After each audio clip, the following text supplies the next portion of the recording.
So why do you even spell your first name like that? Well, why do you? Well, I like to think that I'm a unique YANIK. You know it's still gonna rhyme regardless of how you spell it? Oh, I guess that's true.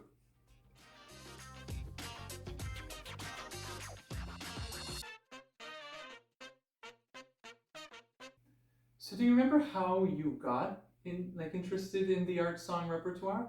Definitely, Schubert, all the way. In undergrad, when I learned about Die Schöne Müllerin and Winterreise, and realizing that they're just, the ancestor to the rock concept album, which I was already in love with, everything from The Who's Tommy, Pink Floyd's The Wall, Bowie's Ziggy Stardust. It's the power of, the narrative of music and the power it really has and the possibilities. So it's really when I was able to create those links between the rock repertoire that I really loved and this new repertoire that I was discovering. Yeah, and the art song repertoire gives you playfulness, the same kind of play that you'd get in a rock band. You get to collaborate with a few colleagues, sometimes just one, and you get to really nerd out about everything from the poetry to the music, and it's just a great time. Although sometimes I still wish I could just live my Peter Gabriel fantasy. I really love working in this repertoire. Yeah, it's really the art of interpretation, because the listener's experience is quite unique to them. And though they can only grab on to maybe a fraction of the interpreter's interpretation of a work, it'll never be wrong or right. It just is. And then it's gone. Wow. So, anyways, so how are you exploring art song right now? Yeah, so I have several project ideas that take inspiration from the German song cycle form and using them to tell modern stories or just recontextualizing them in interesting ways. I like to put art in conversation with itself.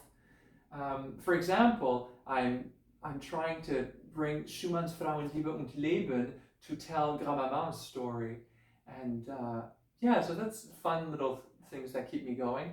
Well, speaking of family, would you say that your admiration and interest for the collaborative pair of Peter Pears and Benjamin Britten comes from your experience with your parents? You mean that they're also an iconic duo, of course? Or maybe what you're trying to say is that they managed a business together, so they were like collaborators in life and in business. And I grew up seeing that, and I thought that that was, very normal for every family or for any kind of collaboration. So in my own collaborations, I'm always looking for a certain relationship where you can be vulnerable and intimate with that person. Um, to serve the music and to serve the task at hand, really. Yeah, same. I had a prof in university who compared the team of a singer pianist to a married couple. And as funny as that is, I think there's some truth to that. Uh, and I mean, the stuff that came out of the Piers Britain collaboration, so many good roles, so much rich repertoire and diverse roles. And if you are a contemporary composer writing amazing tenor roles, I'm here and ready. Hello. Oh my God, me too. Hello. But seriously, Britain roles, iconic. Those and Rameau's Platé, dream roles. But speaking of roles and current work, I hear you're currently working on Ernesto from Don Pasquale. I mean, talk about standard tenor role. Yeah, I hear what you're saying. But I think the beauty of these good roles in the canon is that they're quite human in their own way. As much as he is, this passionate youth, he also has flaws. Not as much as his uncle Pasquale, of course, but he's quite lazy. And I think that really is what makes him human. And it really makes you wonder if he turned into his uncle Pasquale in later years.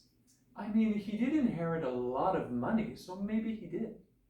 All right, well, before we wrap up, I want to know what's keeping you inspired.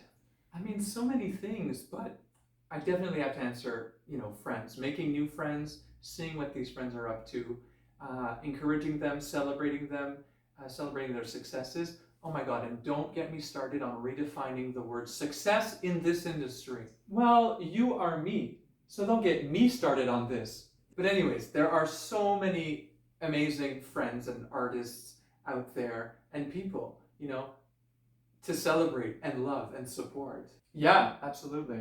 Oh, and Gord Downey's call to action to do something. I think those words really gave me permission to listen, to actively work towards meaningful stories, um, to learn, and to move towards real truth and reconciliation. Yeah, for sure. And you just inspired me to, go out there and learn and grow. So thank you. Oh no, thank you. But anyways, enough about me. What inspires you, YANIK GOSSELIN? Well, all the same things. I am you.